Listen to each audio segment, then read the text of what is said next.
ایک لمٹ سے بڑھ جائیں اور بعض اوقات تو ایسا ہوتا ہے کہ بالکل ناک سے باہر آ رہے ہوتے ہیں. عموماً ہمارے پاس ہمارا یہ المیہ ہے کہ ہم اپنی صحت کی طرف توجہ بہت کم دیتے ہیں اور بیماری کے لیے کسی بھی اسپیشلسٹ ڈاکٹر سے اسی وقت رجوع کرتے ہیں جب وہ پانی جو ہے وہ سر سے گزر چکا ہوتا ہے.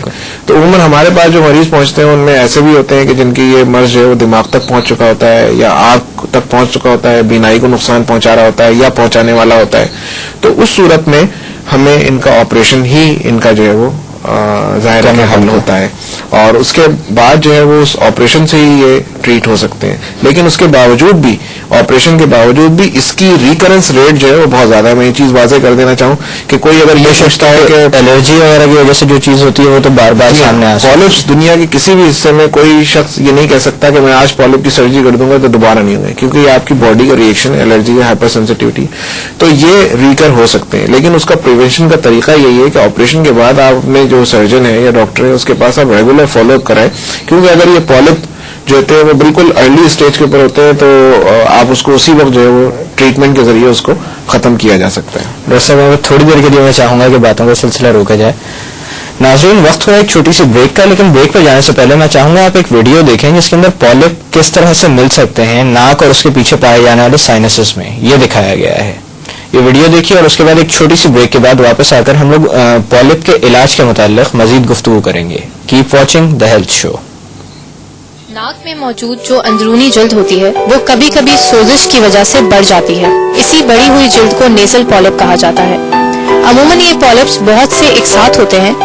چھوٹے پالپس عموماً سامنے نہیں آتے, لیکن اگر یہ زیادہ بڑے ہو جائے تو سانس میں رکاوٹ کا باعث بن سکتے ہیں, یا پھر سائنس میں ہونے والے انفیکشنز اور سوزش کی وجہ بھی ان کی وجہ سے سونگنے کی صلاحیت میں کمی بھی واقع ہو سکتی ہے.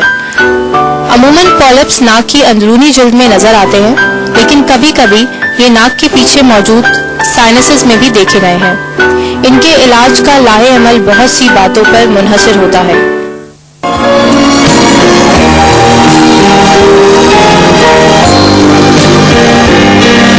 For your health, IQ Pharma.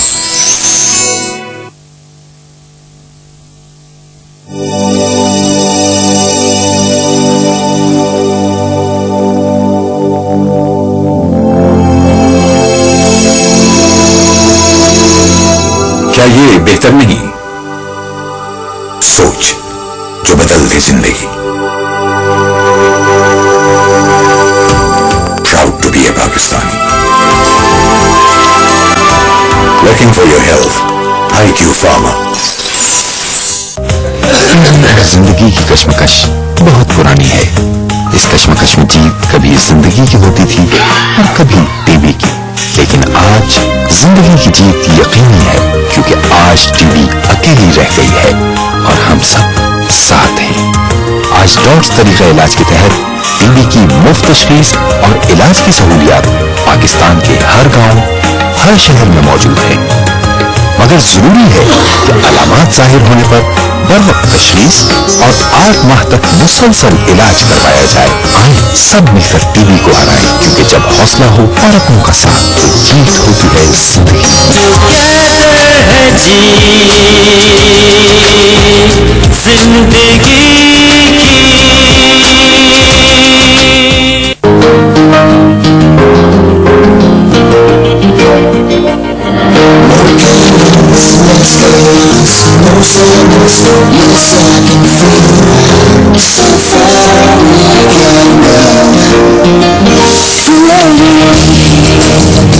Choose it, we'll make it within minutes. With Nippon Paint Color Creations Technology. Nippon Paint, now in Pakistan. Working for your health, IQ Pharma.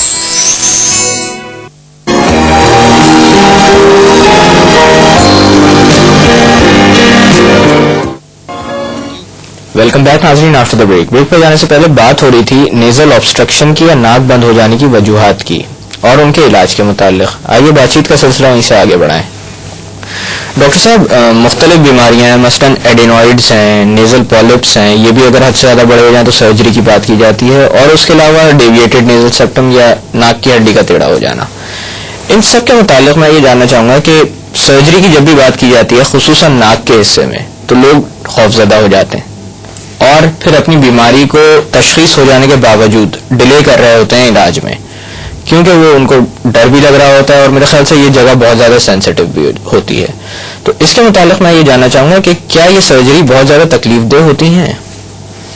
بہت آپ نے بہت اچھا سوال کیا آپ نے. لیکن تکلیف دہ جہاں تک تعلق ہے تو ایک سوئی بھی چٹتی ہے، تکلیف تو ہوتی ہے جی. لیکن تکلیف کے بھی کچھ لمٹس ہوتی ہیں. لیکن عموماً جو جیسے کہ ایڈینوائڈس ہیں یا ڈی این ایس ہیں یا پالپس ہیں، ان تینوں جو بیماریوں کا آپ نے نام لیا ہے، اس میں تکلیف کو بہت زیادہ نہیں ہوتی. ایڈینوائڈس کو آپریشن کرنے کے بعد بچہ اگلے دن جو ہے وہ بالکل عموماً جو ہے وہ فٹ ہوتا ہے جی. اور کھیل کود رہا ہوتا ہے اور اپنا نارمل کھانا ہم پرہیز بتاتے ہیں لیکن وہ پرہیز کرنے کو تیار نہیں ہوتا اکثر. تو ایڈینوائڈس جو ہے وہ نہیں ہوتے. اس سلسلے میں ایک اور وضاحت کرتا چلوں ساتھ ساتھ کہ دیکھیں بہت ساری چیزیں جو ہوتی ہیں مریض آتے ہیں وہ یہ پوچھتے ہیں بہت ساری ناک کی بیماری متعلق کہ دوبارہ ہو جاتی ہے. مثال کے طور ہڈی دوبارہ ہو جاتی ہے یا ناک کا گوشت جو ہے دوبارہ بڑھ جاتا ہے. تو اس میں اگر ہم ایڈینوائڈس شروع کریں تو دیکھیں ایڈینوائڈس نہیں بڑھتے کبھی بھی، ایک دفعہ نکل جاتا ہے تو بچے کی پرسنالٹی پہ اتنا مثبت اثر اس کا آتا ہے کہ پیرنٹس چند ہی دنوں میں اس کو محسوس کرتے ہیں کہ ہاں اس کو فرق آ گیا ہے.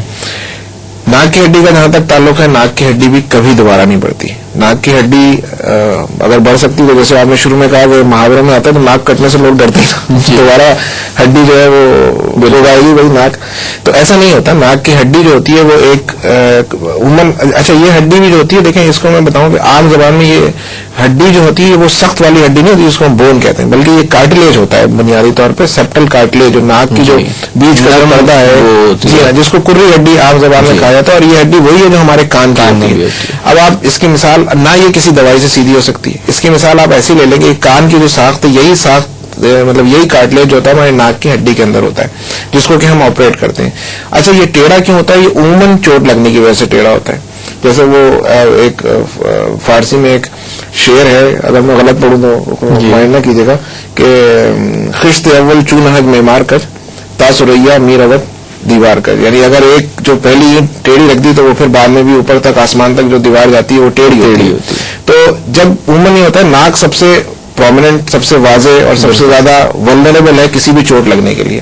عموماً لوگوں کو یاد بھی نہیں ہوتا کہ چوٹ کب لگی تھی، لیکن دیکھیے بچہ جب چلنا سیکھتا ہے تو 25ویں دفعہ وہ زمین پہ گرتا ہے، چوٹ بھی لگتی ہے، اس وقت وہ چیز ان نوٹس چلی جاتی ہے، اس پہ توجہ نہیں دیتا، ناک واک سے لائی تھوڑی چوٹ لگی.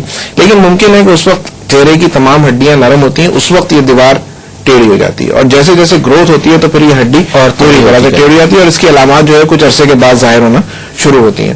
تو یہ ہڈی جب ٹیڑھی ہو جاتی ہے تو پھر اس کے لیے یہ جو کرری ہڈی ہوتی ہے یہ پھر سیدھی نہیں ہو سکتی کسی بھی چیز سے. مثال کے طور پر آپ کو میں نے کان کی مثال دی. اب یہ کان کی جو ہڈی ہے اس میں دونوں چیزیں آپ کے لیے ہیں کہ اس کان کو اگر میں ایسے کر کے سیدھوں اور 10 سال کے بعد کھولوں تو یہ کان واپس ایسے ہی چلا جائے گا. اس کان پہ ہم سو جاتے ہیں یہ مڑ جاتا ہے، لیکن کبھی بھی ایسا نہیں ہوتا کہ یہ کان کی شیپ جو ہے وہ چینج ہو جائے. اسی طرح سے اس کان کو اگر خدا نہ خواستہ کوئی ڈیمیج ہو تو اس کو بنانا جو ہے وہ دوبارہ قدرت کا ہی کمال ہے کہ کان بنانا ایک بہت مشکل کام ہے.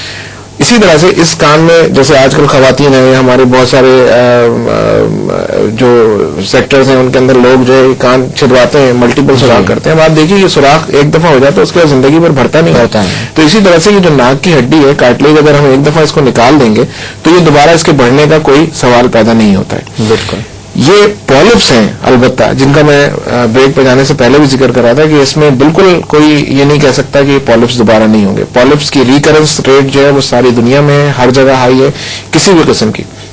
البتہ جو آپ نے سوال کیا کہ درد ہونے کا، تو درد ہونے کا اب تو یہ تقریباً ہر جگہ اس کی جو سرجیکل ٹیکنیک ہے وہ چینج ہو گئی ہے. تقریباً تمام ہی ENT سرجن جو ہیں وہ کم سے کم شہروں کے اندر جہاں پہ بھی انسٹیٹیوٹس ہیں اور جو لوگ کر رہے ہیں وہ انڈوسکوپک سائنس سرجری کرتے ہیں جو کہ منیمل انویسو سرجری ہوتی ہے اور اس کے اندر نہ باہر سے کوئی نشان آتا ہے، نہ کٹ لگتا ہے، نہ خون زیادہ بہتا ہے.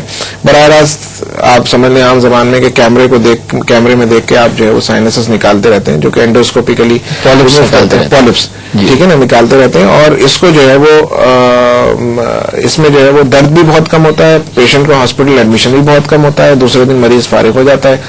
تو لیکن سب چیزوں کے باوجود اس کا ریکرنس ریٹ ہے ٹھیک ہے نا. لیکن انڈوسکوپی کے ساتھ ایڈوانٹیج یہ ہے کہ اگر یہ پالپ چھوٹا سا بھی نظر آئے تو آپ بعد میں بھی ناک کو سن کر کے انڈوسکوپ ڈال کے تو دیکھ سکتے ہیں کہ یہ پالپ ہے یا نہیں ہے. اگر ہو رہا ہے تو اسی وقت اس کا میڈیکل ٹریٹمنٹ کر دیں.